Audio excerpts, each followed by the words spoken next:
Happy Monday. I know most people hate Mondays, but I love Mondays. I don't know why I do. I just like the flow of getting back into the work week. A little bit of normalcy because sometimes our weekends can be a little hectic at my house, and this weekend was no exception.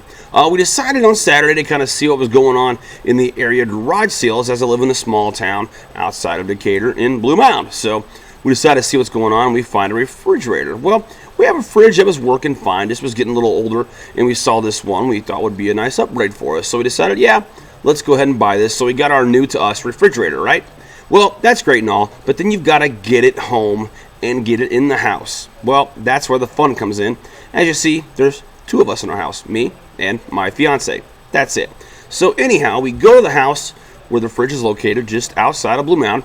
We get there, have a pickup truck, all that kind of stuff. Well, the guy that has it says, you know what, I've got a dolly. I'm like, cool, that'll help. So put the fridge on the dolly, roll it out to the truck. Then it becomes difficult. Then we go, how in the world are we going to get this big old heavy fridge, upright mind you, on to the truck bed? Well, that's when things became fun. We gave it a best shot. We even tried ramps to get it in there, and that wasn't working out either. That's when the guy we bought the fridge from goes, you know what, I'll call my neighbor. Well, his neighbor happens to be a farmer and such, and he brings over a small tractor with a front load bucket on it. So we engineer, redneck style, the fridge into the bucket upright again, because you have to haul fridges upright or you can't use them for like a week. Pretty much the rule, right? So anyway, we get it kind of in the bucket, we balance it, get it up and into the truck bed, then we get it home. So we get it home, then again, got to get it back inside.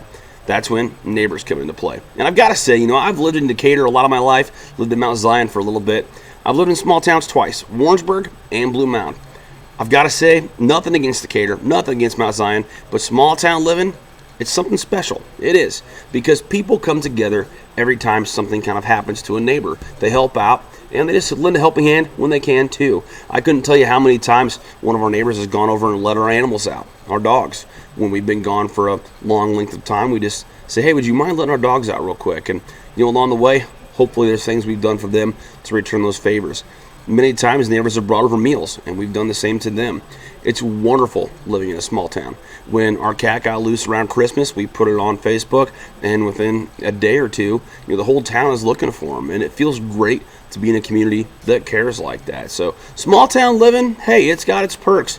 There's some disadvantages, sure. The nearest restaurant, how far is that? The nearest grocery store, nearest this, nearest that, sure, it's a ways away. But small town living, man, I gotta say, nothing like having good neighbors. So if you're looking at moving somewhere, nothing wrong with the regular city. I'll probably be back there one of these days. But small town living, hey, it can be a good thing.